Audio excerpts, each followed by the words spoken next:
katib.tv সুস্থ সংস্কৃতির online ঠিকানা। আসসালামু আলাইকুম ওয়া রাহমাতুল্লাহি ওয়া বারাকাতুহু।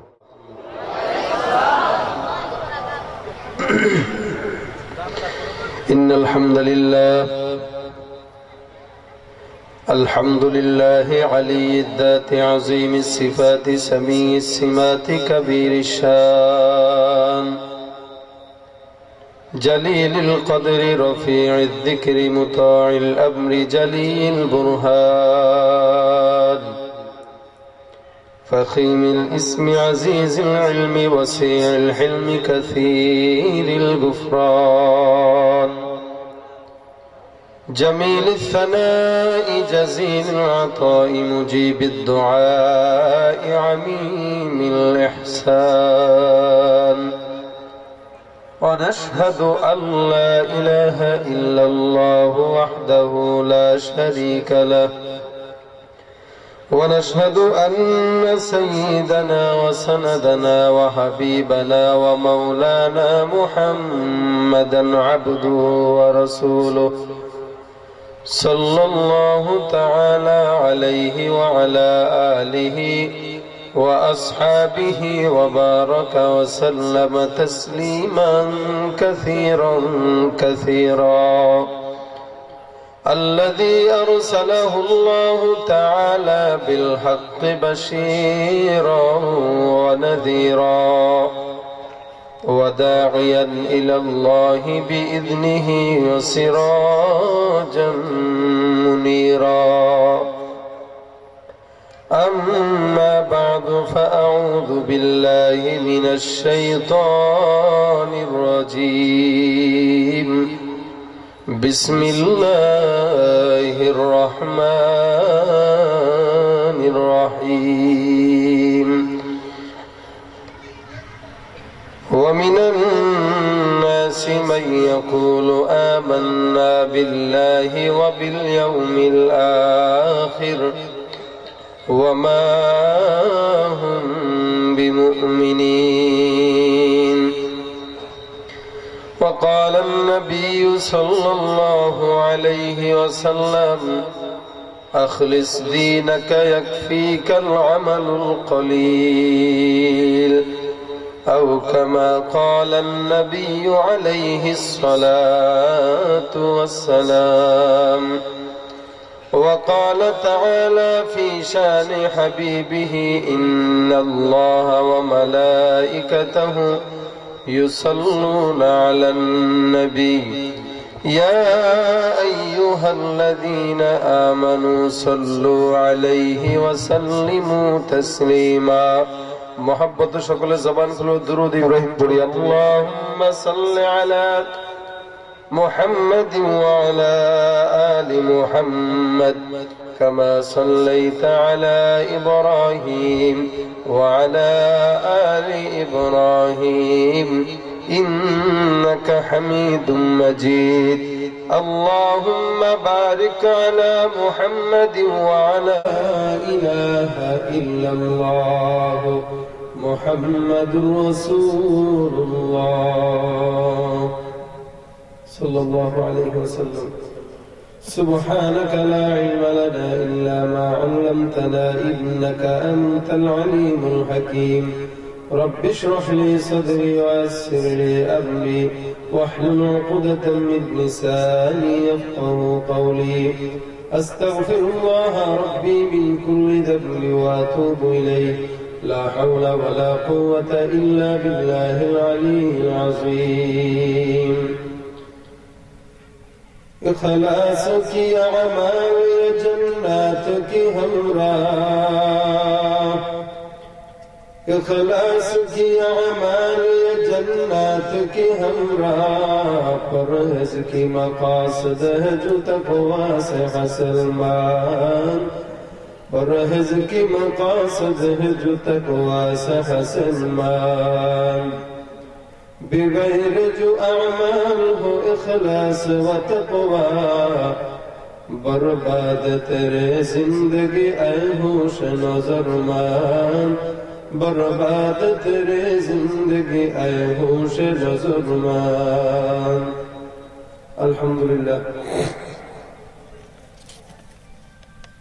পাটুলি জামে মসজিদ সংলগ্ন মাঠে তৃতীয় তাফসীরুল কোরআন মাহফিলের আজকের সম্মানিত সভাপতি মহিউসুল্লাহ সাহেব আসগর হোসেন সাহেব মাদ্দাজিলুল আলী, প্রধান অতিথি আল্লামা নুরুল ইসলাম খান সাহেব দামাত বরকাতুহুম, দূর দূরান্ত থেকে আগত আল্লাহ পাক রব্বুল আলামিনের প্রিয় বান্দা জনাবে মুহাম্মদুর রাসূলুল্লাহ সাল্লাল্লাহু আলাইহি ওয়াসাল্লামের মহব্বতের উম্মতগণ, আল্লাহর দরবারে লাখো কোটি শুকর সুজুদ যে দয়াময় আল্লাহ দয়া করে মায়া করে মহব্বত করে আমাদেরকে দ্বীনি মজলিসে বসার তৌফিক দিয়েছেন।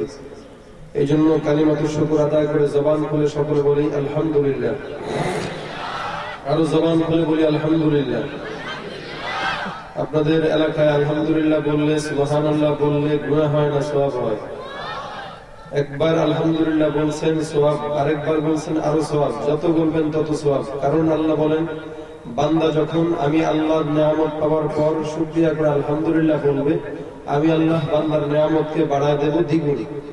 এটা আল্লাহর ঘোষণা, এটা আমরা সকলেই জানি, মুখস্থ বয়ান হয়ে গেছে। এটা প্রত্যেকটা ওয়াজ মাহফিলেই বক্তারা বলে, লাইন শাকারতুম লাযীদান্নাকুম ওয়া লাইন কাফারতুম ইন্না আযাবি লাশাদীদ। এরপরও আমাদের ভিতরে আমলের কোনো জজবা নাই, আমলের মাদ্দা নাই। যদি হাজার হাজার শুনলাম, রাত 2টা পর্যন্ত 3টা পর্যন্ত বয়ান শুনলাম, কিন্তু এই বয়ানের দ্বারা আমাদের দিনের ভিতরে নিজের মধ্যে ফিট করতে পারলাম না, এই বয়ানও বৃথা, ওলামা একরাম আসাও বৃথা, আপনাদের বসাও বৃথা। এই কারণে আল্লাহ ওয়ালারা বলতেন, ভাই জানার নাম কামিয়াব নয়, মানার নাম কামিয়াব। কিসের নাম? কথা বলেন না। আপনারা কথা বলতে পারেন সবাই? কথা বলতে পারলে একটু বলবেন। ওয়াজ মাহফিল একজনের বক্তব্য দ্বারা হয় না, আপনাদেরও কথা হবে, আমাদেরও কথা হবে, মুজাকারা বলে এটাকে। আমিও কথা বলবো, আপনারাও বলবেন। না হয় আমি কি বলতেছি আমি বুঝবো না, বয়ান শেষে খারাপ হবে। এটা তো কিতাবে যারা পড়েছেন কমই মাদ্রাসা বলছেন, এটা তো মান্তিকের কথা, এগুলো মুখতাসারুল মাআনির কথা, এগুলো তো আমরা জানি কিন্তু মানি না। একটা আলোচক যখন কথা বলে তখন আলোচককে একটু সায় দিতে হয়, কথাবার্তা একটু কথা বলতে হয়, মুজাকারা করতে হয়। না হয় আমি কিভাবে বুঝবো আপনারা বুঝতেছেন কিনা? এজন্য যতক্ষণ থাকবেন, জবানটা তো আল্লাহ দিয়েছেন, এছাড়া কেউ দেয়নি। কে দিয়েছেন? আরো জোরে বলেন কে? কোন আওয়ামী লীগ দিছে এই এলাকার মানুষের জবান? বিএনপি? আল্লাহ দিয়েছেন। কে? আল্লাহর দেয়া কণ্ঠে আল্লাহর নাম নিতে রাজি আছেন? গলা ভাঙলেও তার কথা বলবো ইনশাআল্লাহ। আরো জোরে বলেন কে দিয়েছেন? আর গলা তুমি মিটাও সকল চাওয়া, দুদিন আগে পরে তোমার কাছেই সকল পাওয়া, সবই তোমার তরে। তুমি মিটাও সকল চাওয়া, দুদিন আগে পরে তোমার কাছেই সকল পাওয়া, সবই তোমার তরে। তোমার পথে চললে সবাই আসবে যে সুদিন, তোমার দয়ায় পূর্ণ আমার সারা নিশিদিন। আল্লাহ তুমি দয়ার সাগর, আল্লাহ তুমি দয়ার সাগর, রহমাতুর রহিম। তোমার দয়ায় পূর্ণ আমার সারা নিশিদিন। কার দয়া? বুঝতে বলেন কার দয়া? এরকম জবানটা খুলে একটু কথাবার্তা বলবেন ইনশাআল্লাহ। আপনারা যদি কথাবার্তা দিয়ে আমাদেরকে উৎসাহিত করতে পারেন, আমরাও আশা করা যায় আপনাদেরকে কিছু শোনায় তৃপ্তি করতে পারবো, আশা করা যায়। কি বলেন? গজলও চলবে, বয়ানও চলবে, দুটোটাই চলবে। কারণ আজকের মাহফিলে আপনারা যাদেরকে দাওয়াত দিয়েছেন প্রত্যেকেই ওলামা একরাম। আমি আলেমের পাশাপাশি আরেকটা লকব আছে, আপনারা জানেন। যেহেতু কলরবের দায়িত্বে আছে, দু একটা গজল তো আপনাদের চাইতে ভালো পারি। কি বলেন? খারাপ পারি না, ভালো পারি ইনশাআল্লাহ। তাহলে বয়ানের মাঝখানে গজলও চলবে, বয়ানও চলবে। আর আপনারা যদি ঘুমান তাহলে একদম চোখ বন্ধ করে শুরু করবো, 1 ঘন্টা শেষ, মোনাজাত দিয়ে চলে যাবো, আর কিছু হবে না, এতটুকু। আর যদি আপনাদের স্বতঃস্ফূর্ত আওয়াজ পাই, আমার থেকে অনেক কিছু আপনারা আদায় করে নিতে পারবেন, আশা করা যায়। এই জন্য কৃপণতা করেন না। আল্লাহ রাব্বুল আলামিন আমাদেরকে দুনিয়াতে পাঠাইলেন একটা বড় দৌলত দিয়ে, যেই দৌলতটা হচ্ছে এটা আমাদের ইমানদারদের জন্য সর্ববৃহৎ সবচেয়ে সম্মানিত একটা হাতিয়ার। যেই হাতিয়ারটা, যেই অস্ত্রটা আল্লাহ অন্য কাউকে দেন নাই। কোন বিধর্মীদের কাছে এই অস্ত্র নাই, ইহুদিদের কাছে এই অস্ত্র নাই, নাসারাদের কাছে নাই, খ্রিস্টানদের কাছে নাই, নাস্তিকদের কাছে নাই, হিন্দুদের কাছে নাই, বৌদ্ধদের কাছে নাই। যেই অস্ত্র আল্লাহ পাক মুসলমানদেরকে দিয়েছেন সেই অস্ত্রের নাম হলো ঈমান। জোরে বলেন কি? এই ঈমানের অস্ত্র আমাদের আছে না নাই? জোরে বলেন। আজকে ঈমানের অস্ত্র যদি কারো দিলের মধ্যে থাকে, আল্লাহর কসম কিয়ামত পর্যন্ত ওই ঈমানদারদেরকে কেউ কোনোদিন হারাইতে পারবে না, ইনশাআল্লাহ। আজকে এই ঈমানের আওয়াজ দিয়েই কিন্তু ঈমানদারদের বদরের যুদ্ধে ৩১৩ জন সাহাবীর জয়লাভ হয়েছিল। এখন পর্যন্ত আমাদের এই ঈমানের আওয়াজ আছে না নাই? আছে, কিন্তু নিভু নিভু করতেছে। ঈমানের আওয়াজ কিরকম যেন ফিউজ হয়ে গেছে। পয়গম্বর আরবি সাল্লাল্লাহু আলাইহি ওয়াসাল্লাম ঈমান নামক যেই ব্যাটারির লাইটটা আছে, পাওয়ারফুল লাইট, এই লাইটের আলোটা মাঝে মাঝে বাড়ে এবং কমে নবীর হাদিস অনুযায়ী। পয়গম্বর বলেন, আল ঈমানু ইয়াজিদু ওয়া ইয়ানকুসু। মানুষের ঈমানটা বাড়ে কমে, বাড়ে কমে। ঈমান তো বাড়ে কমে না, আসলে ব্যাখ্যা হলো ঈমানের যে লাইট, মনে করেন হেজাক লাইটের মতো। কোন বান্দা যখন ইবাদত করবে, ভোল্টেজ যখন বেশি থাকে তখন লাইটের আওয়াজও বেড়ে যায়, ভোল্টেজ কমে যায়, লাইটের আওয়াজ, লাইটের পাওয়ার কমে যায়। তো ঠিক তেমনি ভাবে ঈমানটা একটা লাইটের মতো। যখন নাকি মানুষের আমল বাড়ে, ওই লাইটের পাওয়ার বাড়ে, যখন আমল কমে লাইটটা আস্তে আস্তে ফিউজ হয়ে যায়। সাহাবা একরাম পয়গম্বরকে ডাক দিলেন, পয়গম্বর, এই যে আমাদের দিলের মধ্যে আল্লাহ রাব্বুল আলামিন ঈমান নামের একটা আলো দিয়েছেন, ঈমান নামের যে আলোটা আল্লাহ পাক রব্বুল আলামিন ভিতরে দিয়েছেন, এটা প্রত্যেকজন মানুষের মধ্যে আছে। আল্লাহর হাবিব সাল্লাল্লাহু আলাইহি ওয়াসাল্লামকে ডাক দিয়ে বলতেছেন, ঈমানটা আমাদের মাঝে মাঝে কেমন যেন করে, এটা মাপবো কেমনে? পয়গম্বর বলতেছেন, ও সাহাবায়ে কেরাম, ঈমানটা মাপার জন্য আমি তোমাদেরকে শিখায় দিতেছি। বলে, দিলের মধ্যে যদি খারাপ লাগে মসজিদের মধ্যে চলে যাও, 2 রাকাত নামাজ আদায় করার পর দেখো দিলের মধ্যে ভালো লাগে কিনা। মসজিদের মধ্যে যাওয়ার পর দিলের মধ্যে যদি ভালো লাগে, মন্দিরে যাওয়ার পর যদি দিলের মধ্যে খারাপ লাগে, নামাজ পড়ার পর যদি দিলের মধ্যে ভালো লাগে, গুনাহ করার পর যদি দিলের মধ্যে খারাপ লাগে, যেই ব্যক্তিটার ওয়াজ মাহফিলে আসলে দিলের মধ্যে ভালো লাগে, গানের কনসার্টে গেলে দিলের মধ্যে খারাপ লাগে, পয়গম্বরের কথা অনুযায়ী আল্লাহর হাবিব বলতেছেন, ভালো কাজ যার দিলের মধ্যে ভালো লাগবে, খারাপ কাজ যার দিলের মধ্যে খারাপ লাগবে, ওই ব্যক্তিটার ঈমানের ব্যাটারির চার্জটা ফুল আছে। আর যেই বান্দার দিলের অবস্থা এমন হয়ে যাবে, বান্দার দিলের মধ্যে ভালো কাজ ভালো লাগবে না, মসজিদে যাওয়ার পর নামাজ আদায় করলে ভালো লাগে না, মন্দিরে গেলে ভালো লাগে, গানের কনসার্টে গেলে বড় মজা লাগে, ওয়াজ মাহফিলের মধ্যে গেলে খারাপ লাগে, বলে হুজুর বয়ান শোনার পর খুব রাগ লাগে, ও মসজিদে যাওয়ার দান করার পর খুব খারাপ লাগে। দিলের মধ্যে ভালো কাজ ভালো লাগে না, আবার খারাপ কাজটা করলে খারাপ লাগে না। যেই ব্যক্তিটার দিলের অবস্থা এমন, আল্লাহর হাবিব বলেন, ওই ঈমানদারদের ঈমানের ব্যাটারিটার মধ্যে চার্জ নাই, দুর্বল হয়ে গেছে। এই কারণে নবীর উম্মত আল্লাহ পাক রব্বুল আলামিন ডাক দিয়ে বলতেছেন, হে দুনিয়ার বান্দারা, তোমাদের মধ্যে এমন কিছু লোক থাকবে যারা নাকি নিজেদেরকে ঈমানদার দাবি করবে, যারা নাকি নিজেদেরকে মুমিন দাবি করবে। খবরদার, খবরদার, এরা যতই নিজেদেরকে ঈমানদার দাবি করুক, যতই নিজেদেরকে মুমিন দাবি করুক, আমি আল্লাহ ঘোষণা করলাম এরা জীবনও ঈমানদার নয়, এরা হলো বেঈমান। ওয়া মিনান নাসি মান ইয়াকুলু আমান্না বিল্লাহি ওয়া বিল ইয়াউমিল আখির ওয়া মা হুম বিমুমিনিন। মানুষদের মধ্য থেকে এমন কিছু লোকজন থাকবে যারা নাকি নিজেদেরকে ভোটের আগে দেখবেন মাথার মধ্যে টুপি দিয়ে নামাজ আদায় করবে, ভোটের পর আবার হিন্দুদের জায়গায় যায় মূর্তি পূজা করে, আছে না নাই? আরো জোরে বলেন, আছে না নাই? ওরা হলো দেশের লাগি মহামারীর মতন, ফাইলে কলম ঠেকাইয়া চালায় তারা নির্যাতন। ঠিক না ঠিক? ওরা হলো দেশের লাগি মহামারীর মতন, ফাইলে কলম ঠেকাইয়া চালায় তারা নির্যাতন। নির্যাতন, ঘুষের টাকায় ওদের ভুরি, ঘুষের টাকায় ওদের ভুরি করে যে টান টান।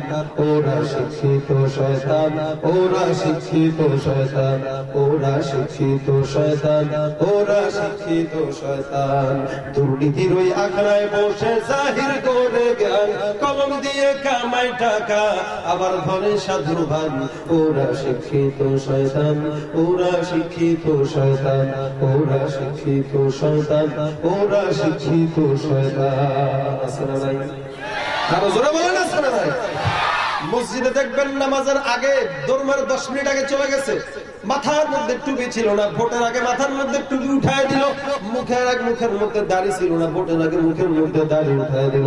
আগে নামাজ পড়তো 2 ওয়াক্ত, এখন বলে 6 ওয়াক্ত। কি ব্যাপার নেতা, 1 ওয়াক্ত কেমনে বাড়লো? বলে মানুষের ভোট পাওয়ার জন্য 1 ওয়াক্ত বাড়ায় দিয়েছে। ঠিক না বে ঠিক? জোরে বলেন। 2 সেকেন্ড পরে বুঝেন কথা, আগে বুঝতে পারবেন না। আগে নামাজ পড়তো 2 রাকাত, এখন পরে 6 রাকাত। কেন? বলে ভোট যদি বেশি পাই। আগে দেখবেন কি বলে, মসজিদের মধ্যে যায় ইমানদারদেরকে খুশি করার জন্য, এদিক দিয়ে আবার মন্দিরের মধ্যে যায় হিন্দুদেরকেও খুশি করার জন্য। একবার এই দলে আরেকবার এই দলে আছে না নাই? আল্লাহ বলতেছেন মুযাবযাবিনা বাইনা যালিক লা ইলাহা উলাই ওয়ালা ইলাহা উলা। এরা নিজেদেরকে ঈমানদার দাবি করে কিন্তু মুনাফিক। কেমনে মুনাফিক? বলে একবার এই জায়গায় দৌড়ায়, আরেকবার ওই জায়গায় যায়। যখন নাকি এই দল ক্ষমতায় তখন এই দলের সেক্রেটারি, আবার এই দল বাদ দিয়ে আরেক দল যখন আসে তখন ওই দলের সভাপতি হয়ে যায়। টাকার গরমে ঠিক না ঠিক? এই জায়গায় একবার ওই জায়গায় একবার। আল্লাহ বলতেছেন না না, এরা মুমিন নয়, মুমিন নয়। কি বলে? এরা মুনাফিক, এরা বেঈমান। যতই আমি আল্লাহকে বিশ্বাস করুক, তারা মুখে মুখে বলুক লাভ নাই, লাভ নাই, লাভ নাই। আমি আল্লাহ ঘোষণা করলাম মুমিন নয়, এরা হলো বেঈমান। এটা হলো মুমিনদের পরিচয় না। মুমিনদের পরিচয় কিভাবে হবে? ঈমানদারদের পরিচয় আল্লাহ কোরআনের মধ্যে বলেছেন কি? আল্লাযীনা ইউমিনুনা বিল গায়ব। ঈমানদারদের পরিচয় আল্লাহ 6 ভাবে এখানে তুলে ধরেছেন। 1 নাম্বার ঈমানদারদের গুণ, আল্লাযীনা ইউমিনুনা বিল গায়বি ওয়া ইউকিমুনাস সালাতা ওয়া মিম্মা রাযাকনাহুম ইউনফিকুন। এরা নিজেদেরকে ঈমানদার দাবি করে যারা, তাদের মধ্যে কয়টা গুণ থাকতে হবে বলে দেখাও কোরআনের মধ্যে আছে। 1 নম্বর গুণ বলে আল্লাহ পাক রব্বুল আলামিন ঈমানদারদের দিলের মধ্যে এমন অবস্থা করবে, আল্লাহকে দেখা যায় কিনা? জোরে বলে। দেখা যায়, দেখা যায়। এই যে না দেখার প্রতি বিশ্বাস করলো, আলিমুল গায়বের উপর বিশ্বাস করলো। ইউমিনুনা বিল গায়ব, আল্লাহ আছেন দেখা যায় না, নবী আছেন দেখতেও পারলাম না, তবে না দেখে বিশ্বাস করলাম। এটাই হলো ঈমানদারদের সর্বপ্রথম গুণ। ঈমানদাররা আল্লাহকে না দেখে বিশ্বাস করবে, না জেনে বিশ্বাস করবে। অদৃশ্যের উপর বিশ্বাস করার নাম হলো ঈমান। আল্লাযীনা ইউমিনুনা বিল গায়ব, 1 নাম্বার আমি আল্লাহকে না দেখে বিশ্বাস করবে, আখিরাতের উপরে বিশ্বাস করবে, কবর হাসরের উপরে বিশ্বাস করবে। 1 নাম্বার ঈমানদারদের গুণ হলো না দেখা জিনিসের উপরে বিশ্বাস করবে।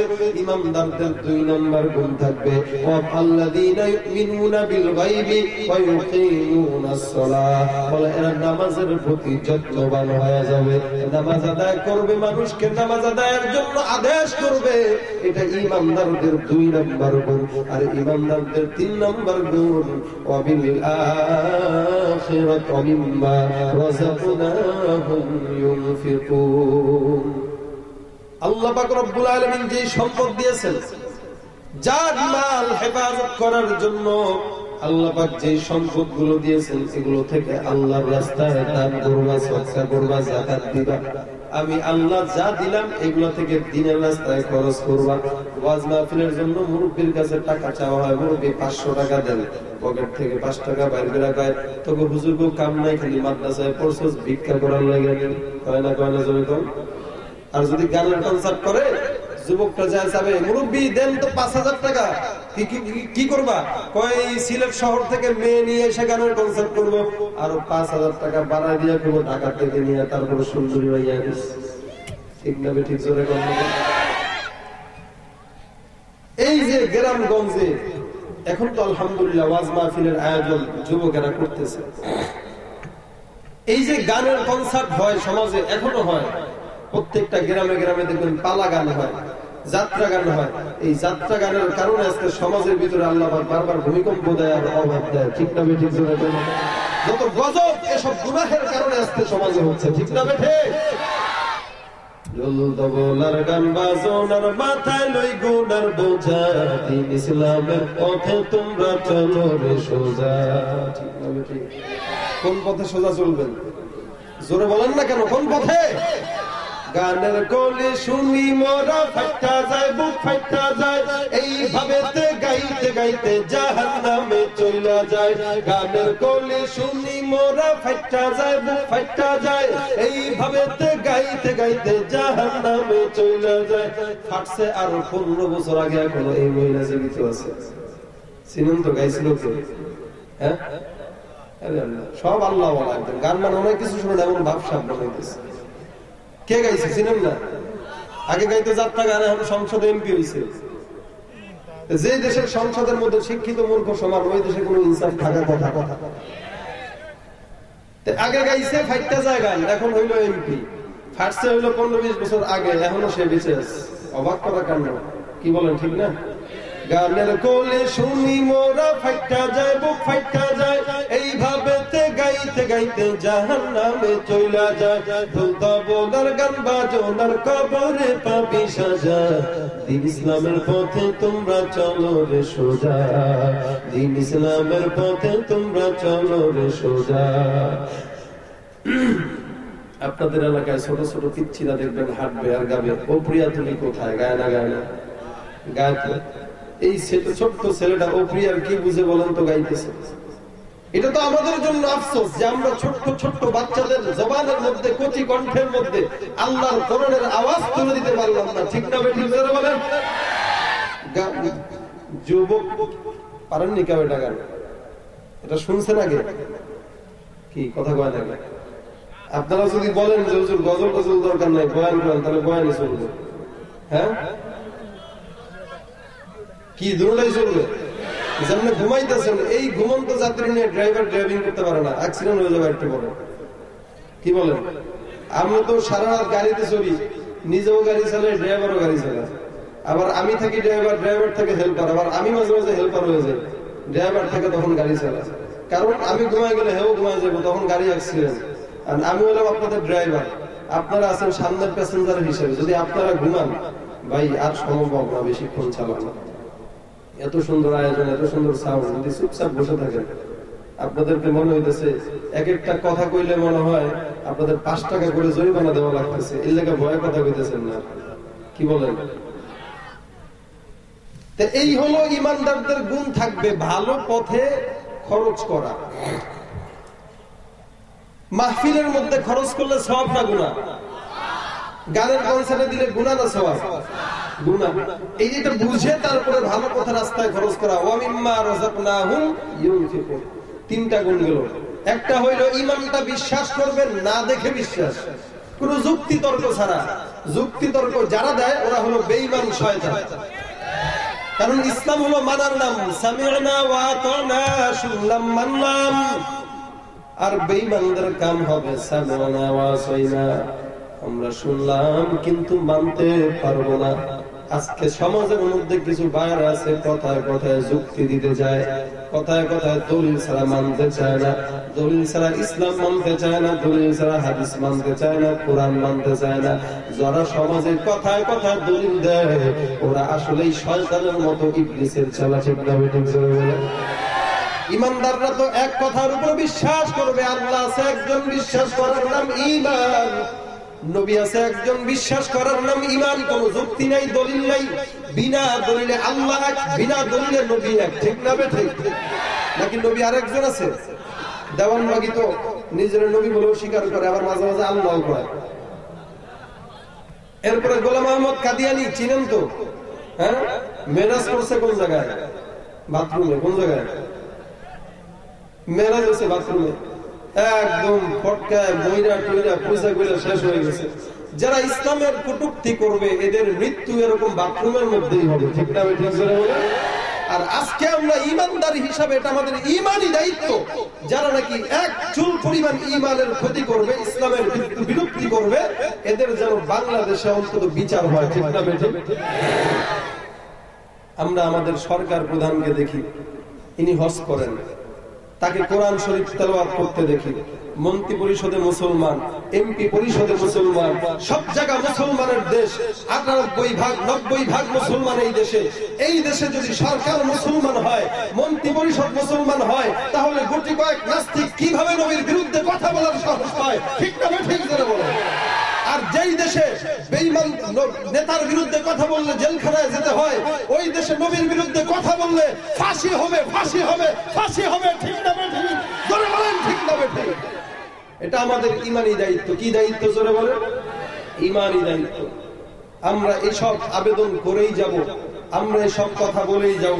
কেউ যদি আমাদেরকে জঙ্গিবাদ মৌলবাদ বলে, তারপরেও কি বন্ধ হবে? কারণ কি? এটা আমাদের ঈমানি দায়িত্ব। কি দায়িত্ব? ইমানদারদের 3টা গুণ বর্ণনা করলেন আল্লাহ, এবার আরো 3টা গুণ বাকি বর্ণনা করতেছেন। ওয়াল্লাযীনা ইউমিনুনা বিমা উনজিলা ইলাইক, হে পয়গম্বর, আমি আপনার উপরে যে কিতাব নাযিল করেছি, ওই কিতাবের উপরে বিশ্বাস স্থাপন করার নাম হলো ঈমান। আরেকটা হইল আমি অন্যান্য নবীদের উপরে যে কিতাব নাযিল করেছি, ওগুলোর উপর বিশ্বাস করার নাম হলো ঈমান। ঈমানদারদের 5টা গুণ গেল। আরেকটা গুণ হইল কি?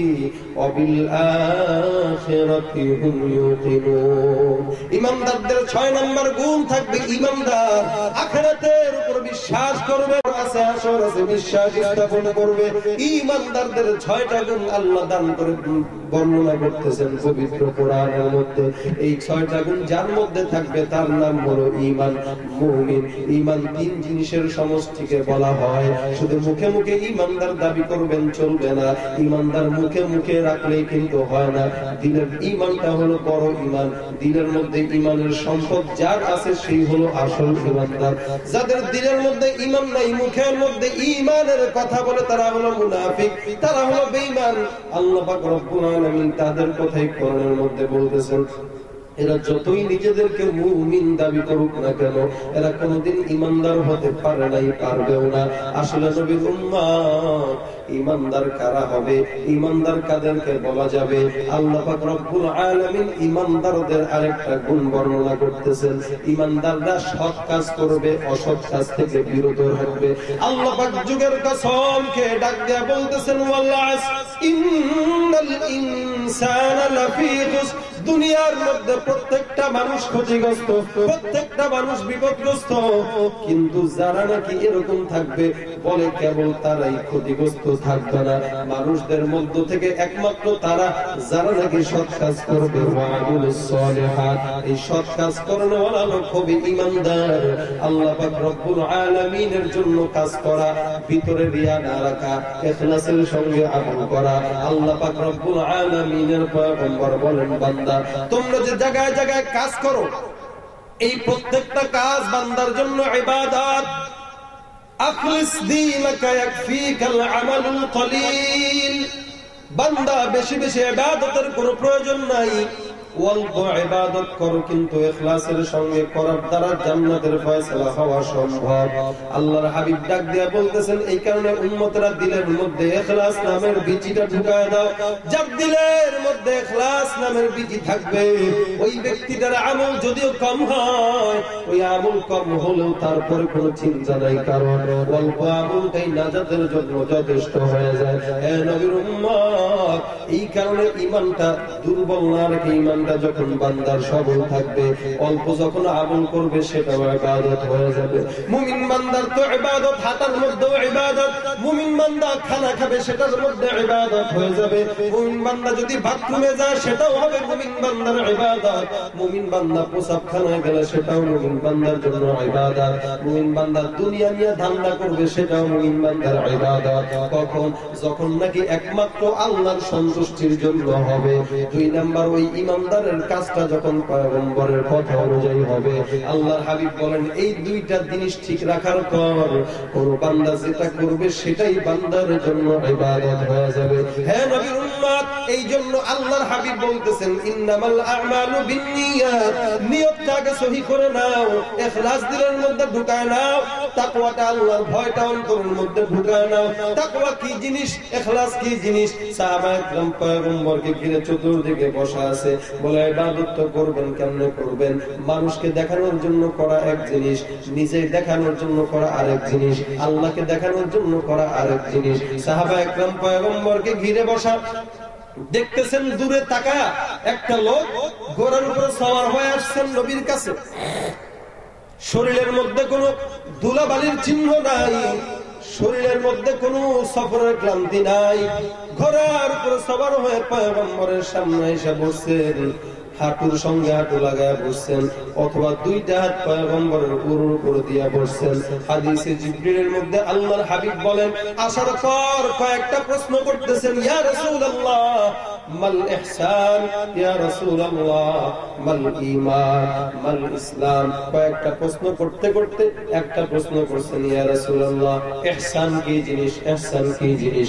আল্লাহর হাবিব ডাক দিয়া বলতেছেন, হে সাহাবী, ইখলাসটা হলো এমন একটা জিনিস, আন তা'বুদাল্লাহা কাআন্নাকা তারাহু ফাইন লাম তাকুন তারাহু ফাইন্নাহু ইয়ারাক। বান্দার ইবাদত হবে এমন, বান্দা কেমন ভাবে ইবাদত করবে? বান্দা যখন ইবাদতের মধ্যে লেগে যাবে, মসজিদের মধ্যে নামাজ আদায় করার জন্য লাগবে, আনতা আবুদাল্লাহা কাআন্নাকা তারাহু, বান্দা ইবাদত অবস্থায় দিলের মধ্যে এমন ধ্যান থাকবে, বান্দা ইবাদত করতেছে, নামাজ আদায় করতেছে, যেন তার আল্লাহকে দেখে দেখে নামাজ পড়তেছে। আর দিলের মধ্যে যদি এমন অবস্থা না হয়, বান্দা ইবাদত যখন করবে দিলের মধ্যে খেয়াল রাখবে, আমি যদিও আমার আল্লাহকে না দেখি, আমার আল্লাহ আমারে দেখতেছে, এই খেয়াল রাখতে হবে দিলে। এটাকে বলা হয় তাকওয়া, এটাকে বলা হয় ইখলাস। এই জন্য পয়গম্বর এটা শিক্ষা দিলেন। ওই সাহাবী দূরে যাওয়ার পর অন্যান্য সাহাবায়ে কেরামরা বলতেছে, ইয়া রাসূলুল্লাহ এটা কে বলে, তোমরা কি জানো নাকি? বলে না, জানি না। আল্লাহর হাবিব ডাক দিয়া বলতেছেন, হাদা জিবরাইল আতাকুম ইউআল্লিমুকুম দীনাকুম, ইনি হলেন আর কেউ নয়, আল্লাহর রহমত থেকে পাঠানো একজন রহমতের ফেরেশতা জিবরাইল। তোমাদেরকে আল্লাহর নবীর ধর্ম শেখানোর জন্য এখানে চলে আসছেন, তোমাদেরকে তাকওয়া শেখানোর জন্য এখানে চলে আসছেন, তোমাদেরকে ঈমানের সবক দেওয়ার জন্য এখানে আসছেন। হে নবীর উম্মত, এই জন্য আল্লাহ পাক রব্বুল আলামিন বলেন, বান্দা ঈমানদার হইছো, মুখে মুখে দাবি করো, তবে হবে না। ঈমানদার দাবি করার পর দিলের মধ্যে ঈমানের বীজটা গোপন করা দরকার আছে। এই কারণে দিলের মধ্যে যার ঈমান থাকবে, ওই ব্যক্তিটা কোনোদিন গুনাহ করতে পারবে না, ওই ব্যক্তিটার প্রত্যেকটা কাজ হবে একমাত্র আল্লাহর জন্য। যার দিলের মধ্যে ঈমান থাকে, ওই ব্যক্তিটা আল্লাহ ছাড়া অন্য কাউকে দেখানোর জন্য ইবাদত করতে পারে না। এই জন্য মুসলমান নবীর উম্মত, আল্লাহ পাক ঈমানদারদের কথা বলতেছেন কোরআনের মধ্যে। আল্লাহ পাক রব্বুল আলামিন ঈমানদারদের সবক দিতেছেন, আমিনু কামা আমানান নাস, তোমরা ঈমানটা দিলের মধ্যে এমন রাখো, বলে ঈমানটা এমন থাকবে যে ঈমান যার দিলের মধ্যে থাকবে ওর কোনো সন্দেহ থাকবে না, যেমনি বলেছেন তেমনি মানবে। আর যাদের দিলের মধ্যে ঈমানটা মুনাফিকের ঈমান, তাদের দিলের ঈমানটা হইল ফি কুলুবিহিম মারাদের ঈমান। আল্লাহ বলেন, যতই এরা ঈমানদার দাবি করুক, আমি আল্লাহ এদের অন্তরের মধ্যে প্যারালাইসিস, অসুস্থতা দিয়ে দিয়েছি। ইবাদত করতে হবে ঈমানটাকে নিয়ে, ঈমানটা রাখতে হবে খাঁটি। ঈমান এক জিনিস, ইসলাম আরেক জিনিস। শুধু ঈমানটা মুখে মুখে গ্রহণ করার পর এটাকে ঈমান বলা যায় না, তিনটা জিনিসের সমন্বয়কে বলা হয় ঈমান। এক নাম্বার হইল আপনি বিশ্বাস করলেন, তাসদীক বিল জিনান, অন্তর দ্বারা বিশ্বাস করলাম, এটাকে বলা হয় তাসদীক বিল জিনান। আল্লাহ আছে, আমরা দেখতে পাই না, নবী আছে, নবীর কখনো দেখি নাই, বিশ্বাস করার নাম হলো ঈমান, তাসদীক বিল জিনান। এক নাম্বার হইল অন্তর দ্বারা বিশ্বাস করবে। ঈমান তিনটা জিনিসের সমন্বয় হয়। এক নাম্বার হইল অন্তর দ্বারা বিশ্বাস করবে, দুই নাম্বার হইল ইকরার বিল লিসান। অন্তর দ্বারা বিশ্বাস করার পর এবার কি করবেন? এখন বিশ্বাস করছে আল্লাহ আছে, যদি বলি কালেমা পড়ো, না পড়তে পারুম না, এটা পড়তে পারবো না। অন্তরের মধ্যে বিশ্বাস করে আল্লাহ আছে, নবী আছে, যদি বলি নবীর সুন্নাত মানো, বলে না পারবো না। এই জন্য আল্লাহ পাক রব্বুল আলামিন ঈমানের কয়েকটা জিনিসকে বলা হয়ে গেছে কি, এক নাম্বার বিশ্বাস করবা দিল থেকে, দুই নাম্বার হইল তাসদীক বিল জিন, এক নাম্বার তাসদীক বিল জিনান, দুই নাম্বার ইকরার বিল লিসান। বিশ্বাস করার পর এবার আরেকটা কাজ হলো জিহ্বা দ্বারা স্বীকারোক্তি করা। কারণ মানুষের জবানের বড়ই দাম, জবানের বড়ই দাম। জবান দিয়ে একটা কথা বলে ফেলছো, গুলি যেরকম ফেরত নেওয়া যায় না, জবানের কথাও ফেরত নেওয়া যায় না। এই কারণে বলতেছেন বিশ্বাস করলেই চলবে না, মানতে হবে। আবু লাহাব বারবার কি বলে, আবু তালেব নবীর চাচা, মানতেন মুহাম্মদ তুমি সত্য, আল্লাহ সত্য। পয়গম্বর ডাক দিয়া বললেন, চাচা যান, আরেকটু পরেই তো আপনার ইন্তেকাল হয়ে যাবে, আপনি দুনিয়ার জমিন থেকে বিদায় হয়ে যাবেন। কানের সামনে মুখটা লাগায় বলতেছে, ও চাচা, একটা বার মাত্র আমাকে নবী বলে স্বীকার করে নেন, মুখ দিয়া স্বীকার করেন, অন্তর থেকে বিশ্বাস করলেই তো হয় না, জবান দিয়া স্বীকার করে নেন আল্লাহ আছে, আমি নবী সত্য। আবু লাহাব আবু তালেব ডাক দিয়া বলে, মুহাম্মদ, এতদিন আমি আমার পথে ছিলাম অটল, এখন আমি শেষ সময় আইসা মরণের আগে যদি তোমাকে নবী বলে স্বীকার করে যায়, আমার গাদ্দার, আমার বংশধররা আমাকে গাদ্দার বলে চিনবে। সুতরাং মানবো না, বিশ্বাস করতে পারি কিন্তু মানতে পারবো না, স্বীকার করতে পারবো না। এই স্বীকার না করার কারণে আবু তালেব জাহান্নামী হয়ে দুনিয়ার জমিন থেকে বিদায় হয়ে গেছে। এই কারণে নবীর উম্মত বিশ্বাস করলেই চলবে না, বিশ্বাস করার সঙ্গে সঙ্গে মুখের মধ্যে স্বীকারোক্তি করতে হবে, আমানতু বিল্লাহ ওয়া মালাইকাতিহি ওয়া রুসুলিহি ওয়া কুতুবিহি ওয়াল ইয়াউমিল আখির ওয়াল কদরি খাইরিহি ওয়া শাররিহি মিনাল্লাহি তাআলা ওয়াল বা'থি বা'দাল মাউত। স্বীকার করে ফেললেন একজন আল্লাহ আছে। এবার দুইটা জিনিস চলে গেল, এবার শেষ নাম্বার জিনিস, যেটা সবচেয়ে বড় দামি জিনিস। এই জিনিসটাই সেই তো আমরা আটকায় যাই। কেমনে বলে, সবকিছু মানি, স্বীকারও করি, কিন্তু আমল করতে পারবো না। মানলাম নামাজ 5 ওয়াক্ত, কিন্তু পারবো না যাইতে। ফজরের নামাজ কষ্ট হয়, ঘরের মধ্যে কম্বল মুড়ি দিয়া ঘুমায় থাকি, এরপরে উঠা কষ্ট হয়, ঘরের মধ্যে নামাজ পড়তে কষ্ট হয়, যাইতে পারবো না। এশার নামাজটা পড়তে পারবো না, কেবল কি করবো, শুক্রবারে একদিন জুমার নামাজ আদায় করতে পারবো। আল্লাহ পাক রব্বুল আলামিন বলেন, না না, এটার নাম ঈমান নয়। ঈমানটার শেষ জিনিস যেটা, এটা হলো সবচেয়ে কঠিন, এটা হলো কি বলে, আমল বিল আরকান। আপনার অঙ্গ প্রত্যঙ্গ দিয়া, আপনার চোখ দিয়া, আপনার হাত দিয়া আল্লাহ পাক আপনার আহকামে শরঈয়া বালেগ হওয়ার পর যা দিয়েছেন, প্রত্যেকটা জিনিস পুঙ্খানু মানার নাম হলো ঈমান। ঠিক না বেঠিক? জোরে বলেন। খালি বিশ্বাস করলেন আর জবান দিয়া বললেন হবে না, মানতেও হবে। সুদ খাওয়া হারাম জানি কিন্তু মানি না, ঘুষ খাওয়া হারাম জানি কিন্তু মানি না, পর্দা করা ফরজ জানি কিন্তু মানি না। জানার নাম কামিয়াব নয়, মানার নাম কামিয়াব। আল্লাহ পাক যেন আমাদেরকে মানার তৌফিক দান করে বলেন আমিন। এই যে তিনটা জিনিসের সমন্বয়কে ঈমান বলা হয়, এই তিনটা জিনিস যার ভিতরে থাকবে বুঝতে হবে ঈমানদার, ফুল ঈমানদার, কোনো শর্ত নাই।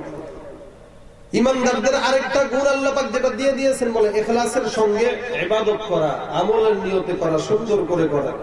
আজকে তো আমাদের যে আমল, যেই পরিস্থিতি ঈমানের, মাশাআল্লাহ দিলে যুবক যুবতী যা আছে, আমাদের ইবাদতের অবস্থা তো শেষ। আমরা হুজুররা যদি একটু ব্যবসা বাণিজ্যে লেগে যাই, আমাদেরকে কয়, দেখছো নি মোল্লা কেমনে দুনিয়ার পিছনে ছুটে, কয় না? যারা কথা বোঝেন না, কথা যে জিজ্ঞাসা করি, এটা তো বুঝেন যে উত্তর দিতে হয়। এই যে এটাও বুঝতেছে না, কি যে বুঝি না, এটাও বুঝি না। আমরা গ্রামের মানুষ, মুখ্য সূক্ষ্ম মানুষ, আপনারা যা করেন আমরা বুঝি না। এখন হুজুররা যেদিকে যাবে সেদিকে দোষ ধরনে বলা একদল লোক সমাজে এখনো আছে, এবং অতিরিক্ত আছে, কম নাই, অনেক বেশি। সব সে করতে পারবে, তার দোষ নাই। টুপিওয়ালা একজন করছে, সে মাদ্রাসার বারান্দায় গেছে না যায় নাই, এটা দেখার বিষয় না, দোষ দিয়া দিবে, মোল্লা বলে গালি দিয়া দিবে, আছে না নাই? মোল্লা বলে গালি দিয়া দেয়। লম্বা জুব্বা পড়লে কবো, দেখছো নি কেমনে যা টেনে হুজুর হইতেছে। একটু খাটো জুব্বা পড়লে কবো, দেখ কাঠ মোল্লা কেমনে চলে রাস্তায়, টুপিটা এমনি দিয়েছেন, কবো দেখছো কাঠ মোল্লা যা। আসলেই কিন্তু কাঠ মোল্লা, আল্লাহ কাঠ দিয়ে বানাইছে। এই কারণে যত গালি দেয় আমরা দেখবেন ওদেরকে কিছু বলি না। আমাদেরকে জঙ্গি বলতেছে, মৌলবাদ বলতেছে, উগ্রবাদ বলতেছে, সন্ত্রাস বলতেছে। হ্যাঁ, কত খারাপ প্রকার গালি যে টুপি মাথায় দিলে শুনতে হয়। যাদের মাথায় টুপি নাই একটু টুপি দিয়ে এক সপ্তাহ একটু ঘুরে দেখেন যে কত রকম গালি আপনাকে শুনতে হইবে। আবার সালামও পাবেন, মাশাআল্লাহ সালাম পাবেন, সমস্যা নেই, কিন্তু গালিও শুনবেন। সব দোষ আমগো। আমি কাঠমোল্লা, আসলে কাঠমোল্লা নয়, যেই গালি দেয় আমরা এই জিব্বা নিয়ে শুনতে পারতাম না, টান দিয়ে ছিঁড়ে লাইতাম যদি খালি আমরা কাঠমোল্লা না হইতাম। ঠিক না বেঠিক? জঙ্গিবাদ, মৌলবাদ, উগ্রবাদ কত কিছু বলে, এরপরেও কিছু বলি না। কারণ আছে, কারণ আল্লাহর নবীর আদর্শের রক্ত আমাদের শরীরের সঙ্গে আছে। ঠিক না বেঠিক? যদি নবীর আদর্শের রক্ত না থাকতো, যে জিব্বা দিয়ে গালি দেয় ঘুরতে পারতো না, এলাকায় টিকতেও পারতো না। এরপরে যদি বেশি খান দাওয়াত দেওয়ার পরে, হুজুর পেটটা কি বানাইছে, ফিরি ফিরি খায়, হুজুর মার না পায়, মনে হয় কোনোদিন খায় না, দেখছিস কেমন খাইতেছে, তাকায় দেখ। হোটেলে যায় একটু যদি প্লেটটা চাচা চেটে বেটে খাই, এরপরে আর কিছু লোক আছে তাকায় থাকে, তাহলে হুজুরের পকেটে মনে হয় টাকা নেই, কেমনে চেটে চেটে খাইতেছে। আসলে এটা যে নবীর সুন্নত, এই বদমাশ এটা বুঝবো না, কপাল ভালো এটা বুঝবো না। সে যে কুকুরের মতো কিছু খাইলো, কিছু ফালায় থুয়ে গেল, এই কুকুরের মতো অনুভূতিটা তার দিনের মধ্যে লাগলো না। আরেক দল হুজুর একটু চেটে খাইছে, এটাকে ভিক্ষুক বানায় দিচ্ছে। দেখবেন চোর চুরি করে, চুরি করার পর নিজেই চোর চোর চোর বলে চিল্লায়, কেন? ওরা যেন কেউ চোর না পেতে পারে। এগুলো হলো চোর, এগুলো হলো সন্ত্রাস, এগুলো হলো বেয়াদব। নিজেদের বেয়াদবি সন্ত্রাসী ঢাকার জন্য সবটুকু আমাদের ঘরে দিয়ে দেয়। ঠিক না? ঠিক করে বলেন। কম খাইলে কইব হুজুর দাওয়াত কি দুই এক জায়গায় রাখছেন নাকি, এত কম খান, একটু বেশি খাইতে পারেন না? একদিন দিলাম দাওয়াত, এত মোহাম্মত করে একটু বেশি করে খান, কম খান। আরেক জায়গায় কি দরকার ছিল দাওয়াত রাখার, আজকে এক জায়গায় রাখতে। মানে দোষ নাই, খোসায় খোসায় খোসায় খোসায় এটা দোষ বাইর করবো। এলাকায় যদি বউ নিয়ে হাঁটেন, হের করেও সমস্যা, কিন্তু দেখছিস নি কেমন বেয়াদব, মুরব্বির সামনে বউর হাত ধরে হাঁটে, আর হে বেটা আরেকজনের বউ নিয়ে হাঁটে, এটা দোষ না। কি বলেন? কথা বুঝেন নাই? সত্য না মিথ্যা জোরে বলেন। যত যাই করুক আমরা আমাদের পথেই থাকবো ইনশাল্লাহ, এক চুলো নড়বো না। কি বলেন? আমাদের ইমান থেকে আমরা এক চুলো নড়বো না। এরা নিজেদেরকে মনে করে আমরা অনেক বড় লোক হয়ে গেছি, এলাকার চেয়ারম্যান আমি, আমারে কি বলবে? তুই মনে করিস না এলাকার চেয়ারম্যান, মেম্বার, এমপি হওয়ার বড় হয়ে গেছিস, তোর থেকে বড় আরেকজন আছে না? নারা দিয়ে দেখবেন অনেক বড় আছে। এক মুরব্বী বয়স হলো অনেক হয়ে গেছে, ছেলেরা ডাক দেওয়া কয়, বাপজান কি তোমার দাদি তো আলমারির মধ্যে আমার বয়স টয়স মনে হয় লিখে গেছিল, আমি তো মুখ্য সূক্ষ্ম মানুষ, কিছু পড়তেও পারি না, জানিও না, একটু দেখো তো আলমারিটা খুলে বয়স কত। ছেলে আলমারি খুলে বয়স টয়স হাতায় হিসাব নিকাশ করে দেখে, বাপরে বাপ, বাবার বয়স হলো 120 বছর বয়স। 120 বছর, নাতি পুতি, আন্ডা ভান্ডা, পটল টটল যা আছে সবগুলোর ডাক দিছে, এক গাদা নাতি, 1 ডজন। ডাক দেখাই জনসাধারণ, তোরা কি কস, তোকে দাদা বড় না ছোট? বড় মানে নেই, আসমানের সমান বড়। আচ্ছা, আর কেউ আসেনি তোকে দাদার থেকে বড়? না, আর কেউ নাই। বয়স কত তোকে দাদার জানোস নি? না দাদা জানি না। কত? 120 বছর। ওরে বাপরে বাপ, দাদার ঠেলা আছে।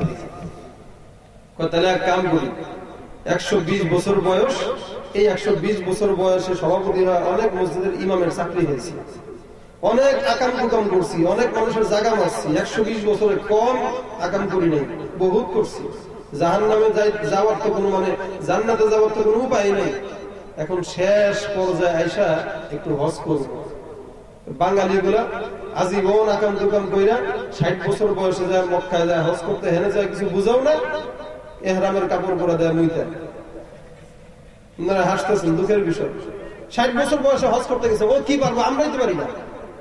পাথর মারতে গেলে পাটা শেষ হয়ে যায় অর্ধেক, মানে এনে রাস্তায় শুয়ে পড়ি, আমরাই তো দুর্বল হয়ে যাই। আর এই 60 বছর 70 বছর 80 বছর বয়সে গেছে হজ করছে, হেনে যায় সে আকাম করে। কেমনে হেনে যায়? এবার খাবার দাবার একটু দুর্বল হয়েছে, কি মোয়াল্লা বলছে, টাকা কি কম দিছি, 4 লাখ টাকা দিছি, কি খানা দিয়েছে গুলা, পেট ভরেনি, হোটেল কি দিছো, এনে কি রাখছো, এই যত দোষ আছে এনে যায়, এবার ওখানে যায় মারামারি করে। আল্লাহর ঘর তো অফ করতেছে, ওখানেও মারামারি করে। এগুলো বাঙালি হচ্ছে, মানে শেষ নাই, আকাম বুকামের শেষ নাই। আল্লাহ যেন আমাদেরকে একটু বুঝ দান করে, বলে না খুব কষ্টের বিষয়। ওখানে গেছে ইবাদত সব আরো পাকা করতে, ওখানে যে আরো নষ্ট করে। এখন এই চিন্তা করতেছে হজ টজ করবো, একটু যাই। হাঁটতে হাঁটতে হাঁটতে হাঁটতে যাইতেছে, ঘোড়ার উপর সওয়ার হয়ে বহু দূরে যাইতে যাইতে এক গাছের নিচে তাকায় দেখে অনেক মুরব্বী একজন লোক বসে বসে ফুপায় ফুপায় কাঁদতেছে। কাছে যায়, কাকা কি আপনি কাঁদতেছেন, ব্যাপারটা কি? বয়স তো মনে হয় আমার থেকে কম না, অনেক বেশি বয়স। কত বয়স কাকা আপনার? দুর্বেড়া মন মেজাজ খারাপ থেকে আমার বয়স দিকে না একটু চাচা বললাম, তার বয়সটা আমার জানার খুবই দরকার। কি দরকার? দরকার আছে। কত বয়স বলেন? বেশি না, মাত্র 140 বছর বয়স। কত? 140 বছর বয়স। আপনি কান্দেন কেন? আবারও কথা যা ভালো লাগতেছে না, মন দিল খারাপ। না কাকা বলেন, কান্দেন কেন? কি করবো, আব্বাই মারছে। কে মারছে? আপনার আব্বাই মারছে? মনে করছিলাম তো আমি বড়। খোঁচা দেখি আমি আমার থেকে বড়, আবার আপনার আব্বাও আছে নি? ওরে বাপরে বাপ, চাচা আপনি কি করেন? বাড়ি কই আপনার চাচা? ওই যে বেশি দূরে না, ওই যে গাছের নিচে দেখা যাচ্ছে ঘর, ওইটা আমার বাড়ি। তার দাদার এটা দেখে আসে। হাঁটতে হাঁটতে হাঁটতে হাঁটতে রুমের ভিতরে যায়, দরজা টোকা দিচ্ছে। ও দাদা, কেন তুই আবার? যে আমি। কি চাও? ওই যে গাছের নিচে বসে বসে মুরব্বীরা কাঁদতেছে, আপনার কি হয়? আমার পোলা। তার মানে কি মারছে? কি করবো তারে? এতে কি মায়ের খাওয়ার যোগ্য? এতে কি অন্য কিছুর যোগ্য নাকি? কেন কি হয়েছে? কইস না, খুব বেয়াদব হয়ে গেছে আজকালের পোলাপান, চান্স দিতে নাই এগুলো। কেন কি? ওরে গতকাল থেকে ঠেলতেছি ওর দাদার জন্য, খালি এক খিলি পায় না জন্য, এখনো সে বাসায় আসে। মারুন না, কি করবো? আদর করবো নাকি? এবার বলে চিন্তা করে, হায় হায় হায়, কয় কি একটু মনে করছে আমি সবচেয়ে বড়, একটু খোঁচা দিলাম, দেখি আমার থেকে বড় একজন আছে। এখন দেখি তার বাপের আছে, আরেকটু খোঁচা দিয়ে দেখি আরেকজন আছে। ওরে বাপরে বাপ, আর দরকার নেই, আরেকটু খোঁচা দিলে দেখবো আমার অস্তিত্ব ঠিক বলো। আজকে ইহুদি খ্রিস্টানরা মনে করো তারাই সবচেয়ে বড় লোক, তারাই সবচেয়ে বড়, তাদের ক্ষমতার থেকে বড় ক্ষমতা ধর কেউ নাই। কি বলেন? যতই যে ক্ষমতার অধিকারী হোক, আমার আল্লাহর উপর কেউ আছে নাকি? জোরে বলে কেউ আছে? একমাত্র ক্ষমতাওয়ালা একমাত্র আমার আল্লাহ, এর উপরে কোনো মানুষের কোনো ক্ষমতা নাই। ঠিক না? ঠিক জোরে বলেন। এই জন্য খালি নিজের বড় মনে করেন না, নিজের থেকেও বড় আরো আছে। আমাদের তো পরিস্থিতি এরকম, অহংকারের কারণে আমরা কিছু করতে পারি না। দিনের ভিতরে অহংকার ভরা, টাকার মহব্বত, গাড়ির মহব্বত, দিনের মধ্যে তার ক্ষমতার দাপট, যার কারণে ছোট লোকদেরকে মানুষই মনে হয় না, মোল্লা ঘরে মানুষই মনে হয় না, হুজুরদেরকে মানুষই মনে হয় না। কি বলেন? এরকম সমাজে চুলকানিওয়ালা একদল লোক আছে না? আছে, অনেক আছে। এরাও কিন্তু নিজেদেরকে মুসলমান দাবি করতেছে, ইমানদার দাবি করতেছে, মুমিন দাবি করতেছে, নামাজ আদায় করতেছে, রোজা রাখতেছে, হজ করতেছে, সব ঠিক। কিন্তু কেন? সব ঠিকের পরও একটা জিনিস নাই, সেটা হলো দিলের মধ্যে ইখলাস ওয়ালা একটা ট্যাবলেট যেটা থাকে, ওই দিলের ভিতরে ইখলাসের ট্যাবলেটটা নাই। যার কারণে যত ইবাদত করুক, আল্লাহ বলেন ইখলাস ছাড়া কোনো ইবাদত কবুল হবে না।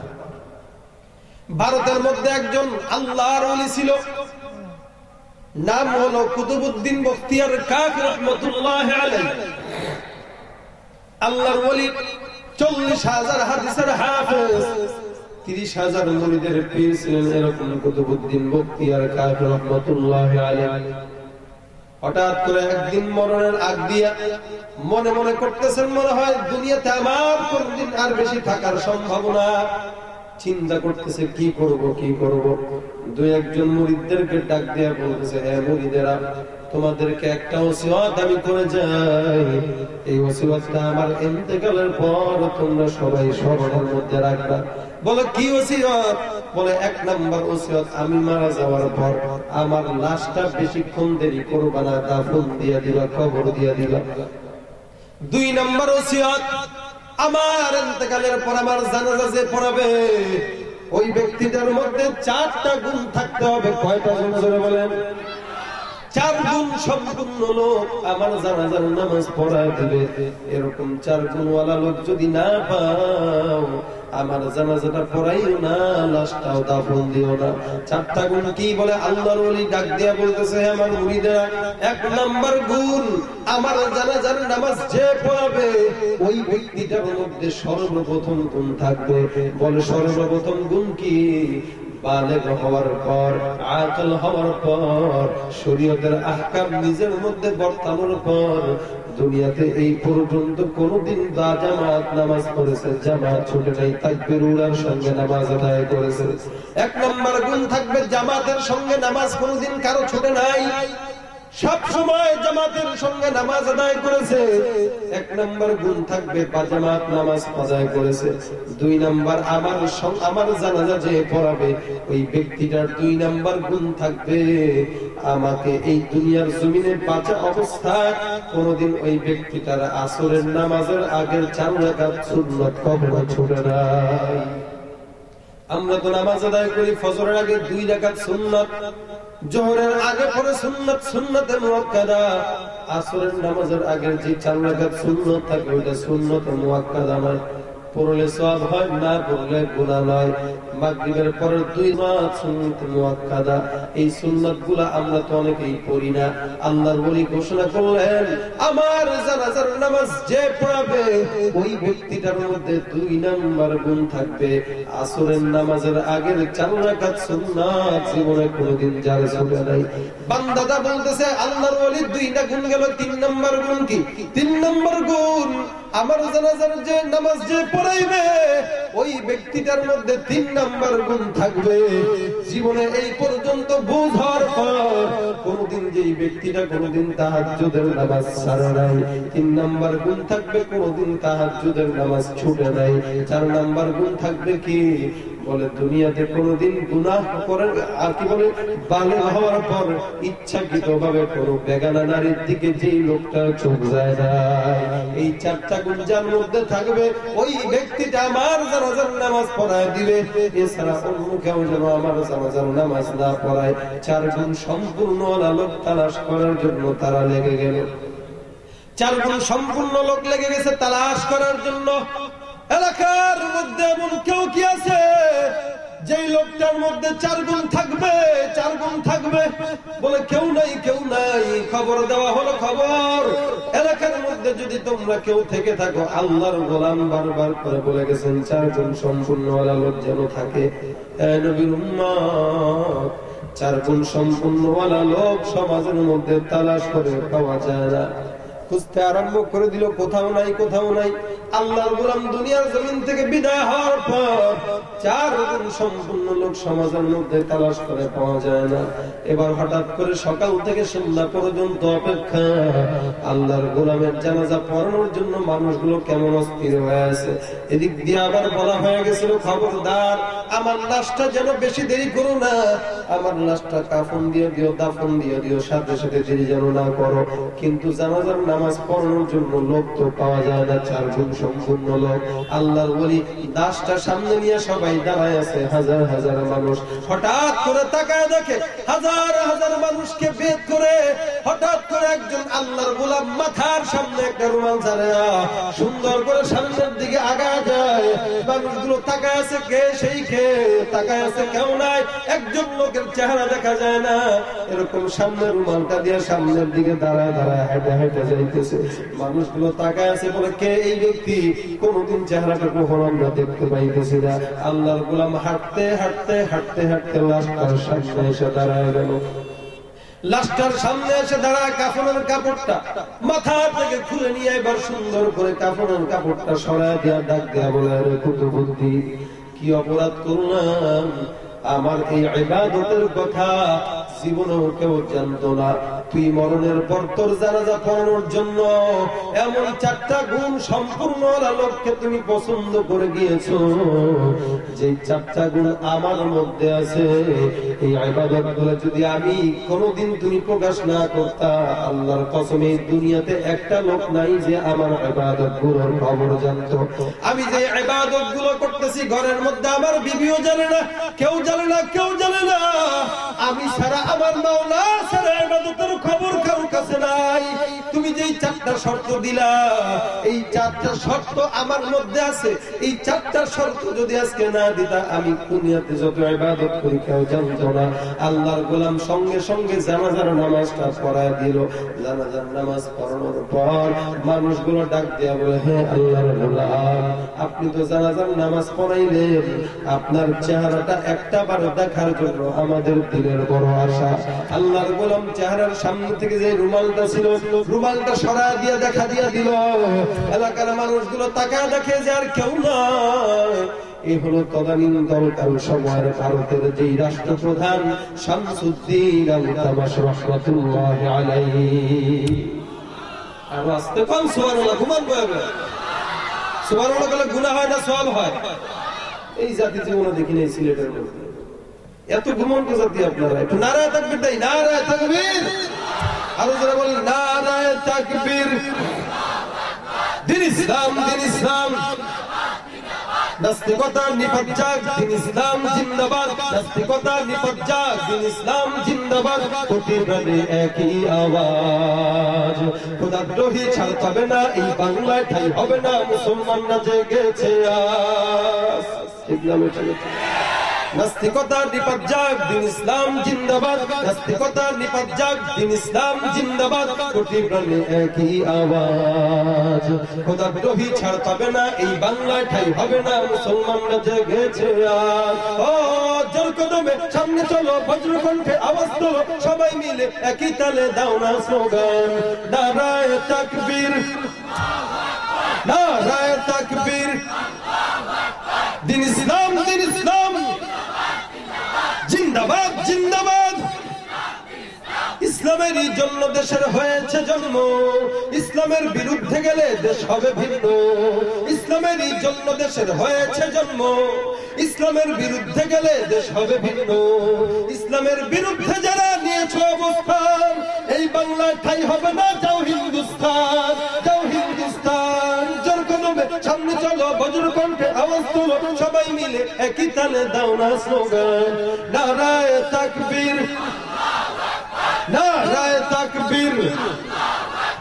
দিন ইসলাম, দিন ইসলাম জিন্দাবাদ, জিন্দাবাদ। এই আওয়াজটা আগে দিলে খুব গুনাহ হয়ে যেত। হ্যাঁ, খাইছেন কেউ? রাত্রে খাইছেন সবাই? খান নাই? আমিও তো খাইনি, আপনাদের কাতারে আছি। চা লাগবে না আমরা? এক কাপ চা মাত্র। কি বলেন, সবাই খাইবেন? আচ্ছা যাক, গলা কাশি দেন একটু। এগুলো ঠিক পারবেন, দুষ্টামি ফাইজলামির বেলা খুব পারবেন, আসল জায়গায় নেই। এই যে ইমানের যেই পরিস্থিতি, এদের একটা দেশের প্রধানমন্ত্রী হয়ে, দেশ শাসক হয়ে, 4টা গুণ সম্পূর্ণ লোক, তাও কত কঠিন কঠিন গুণ। 1 নম্বর গুণ, বাজামাত নামাজ পড়েছে, কোনোদিন জামাত ছুটে নাই। 2 নম্বর গুণ, আসরের আগের 4 রাকাত সুন্নাত ছুটে নাই। 3 নম্বর গুণ, তাহাজ্জুদ কাজা হয় ছুটে নাই। 4 নম্বর গুণ হলো কোনোদিন কোন নারীর দিকে ইচ্ছাকৃতভাবে চোখ দেয় না। 4টা গুণ খুব সোজা মনে হয় না?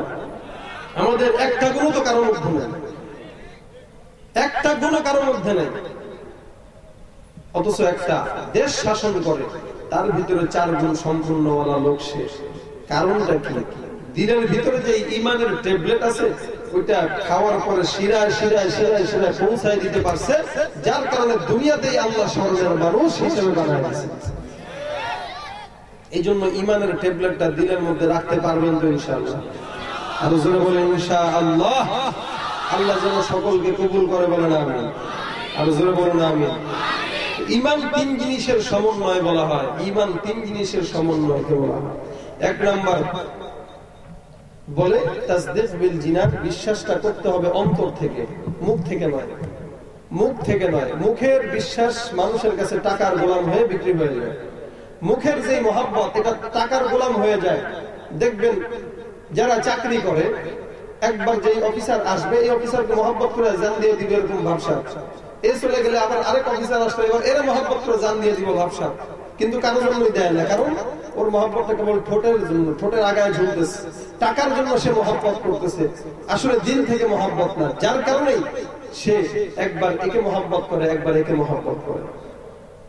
তো টাকার বিনিময়ে মহব্বত তখন বিক্রি হয় যখন নাকি মহব্বতটা ঠোঁটের আগায় থাকে। আর যদি দিলের মধ্যে মহব্বত ঢুকায় ফেলতে পারেন, জীবন চলে যাবে, তবু ঈমান দূর হবে না। দিলের মহব্বতের দাম আছে না নাই? এই জন্যই বলেছেন তাসদীক বিল জিনান, অন্তর থেকে বিশ্বাস করতে হবে, মহব্বতটা অন্তর থেকে করতে হবে। এরপরে 2 নম্বর গুণ দিয়েছেন ইকরার বিল লিসান, বিশ্বাস করছি তো হবে না, বিশ্বাস করার পর স্বীকার করতে হবে যে এটাই সত্য, এটা মানলাম, এটা যে সত্য এটা স্বীকার করলাম। এখন মানছেন, সত্য স্বীকার করছেন, বিশ্বাস করছেন, তাও লাভ নাই আরেকটা জিনিস যদি না থাকে। কারণ ঈমানটা বিশ্বাসের নাম, আর ইসলামটা হলো সারেন্ডার হওয়ার নাম। কুলু আসলামনা, আসলিম, তোমরা সারেন্ডার হয়ে যাও। বলে হ্যাঁ আমরা সারেন্ডার হয়ে গেলাম। পুলিশ যখন পিস্তল এমনি ধরে দেখবেন এমনি সারেন্ডার হয়ে যায়, যে মানলাম আমি অপরাধী। এটা হলো ইসলাম, এটার নাম হলো মুসলমান। লা তামুতুন্না ইল্লা ওয়া আনতুম মুসলিমুন, মুমিনুন হয়ে বলেন মুসলিমুন, মানে সারেন্ডার হয়ে তারপরে কবরে যাও। পুলিশ যেমন আসামিকে ধরে, আসামি সারেন্ডার হয়ে যেখানে ইচ্ছাকৃতভাবে ঢুকে যায়, আল্লাহ বলতেছেন দুনিয়াতে আসলে ইচ্ছাকৃতভাবে সারেন্ডার হয়ে যাও, যে আপনি যেটা বলেছেন সেটাই সত্য, মাইনা তারপরে কবরে যাও, যাওয়ার পরেই আল্লাহর জান্নাত। এই জন্য 3 নম্বর যে জিনিস, এটা যদি মানতে পারেন, এটা মানার পরেই হবে আপনি আসলিম, মানে আপনি ইসলামটা গ্রহণ করতে পারছেন। সেটা হলো আমার হাত দিয়া আল্লাহ যেটা বলেছেন সেটা নিষেধ করব, সেটা ধরবো না।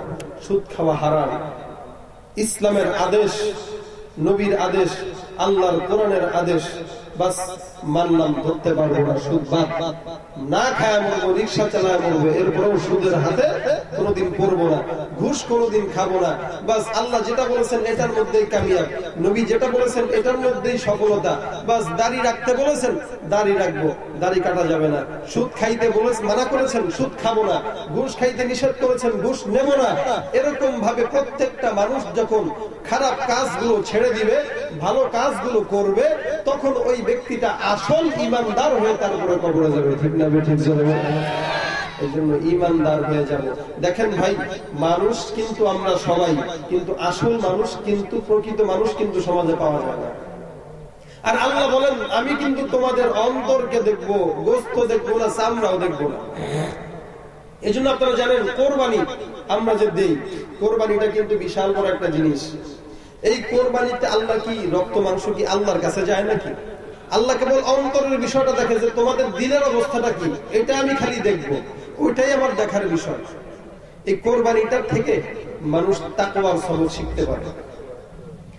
এখন আমাদেরকে মানুষ, আমরা সমাজের ভিতরে দেখতেছি সুন্দর টুপি মাথায় দিছে, সুন্দর পাগড়ি মাথায় দিছে, কিন্তু টুপি পাগড়ির তলের ভিতরে তার জঙ্গিবাদের আস্তানা আছে না নাই? টুপি মাথায় দিলেই কি হুজুর হওয়া যায় নাকি?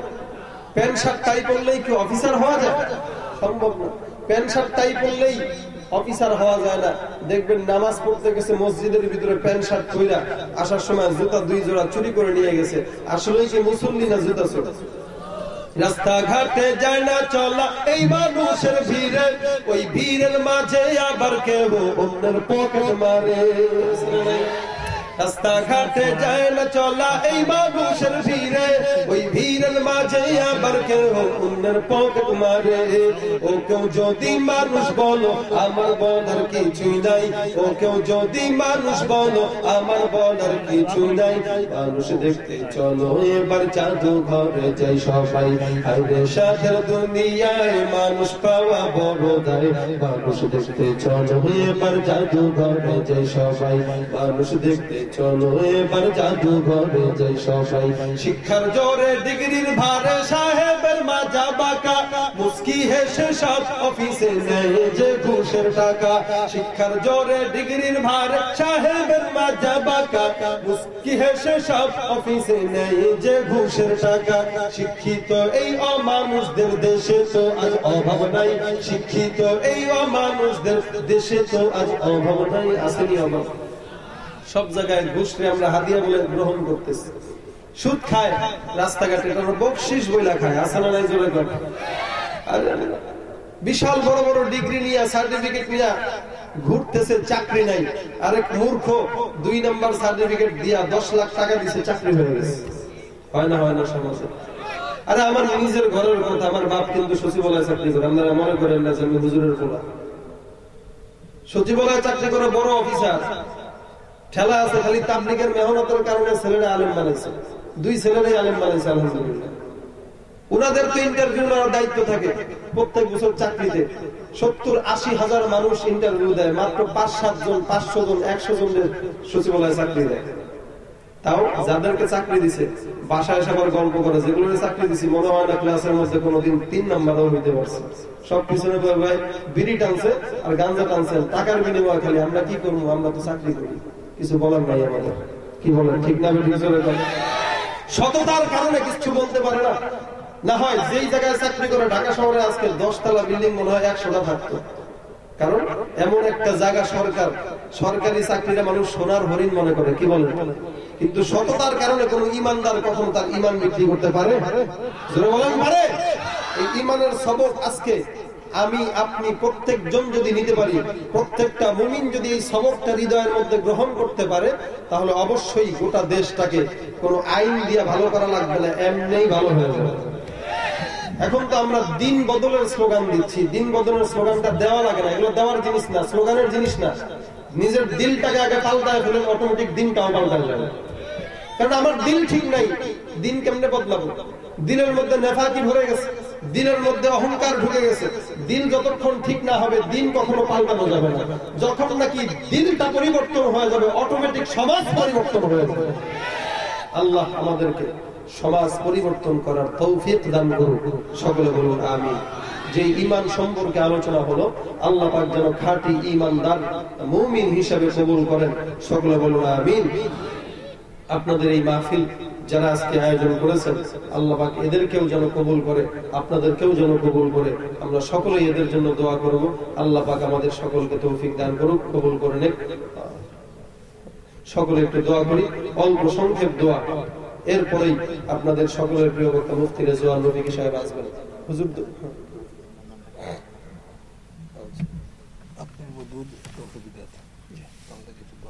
সকলে একটু দূর সরে পড়ি। আল্লাহুম্মা সাল্লি আলা সাইয়্যিদিনা ওয়া নাবিয়িনা শাফিঈনা হাবিবিনা আস্তাগফিরুল্লাহ রাব্বি মিন কুল্লি যামবিন ওয়া আতুবু ইলাইহি। اللهم أنت السلام ربنا ظلمنا أنفسنا وإن لم تغفر لنا وترحمنا لنكونن من الخاسرين.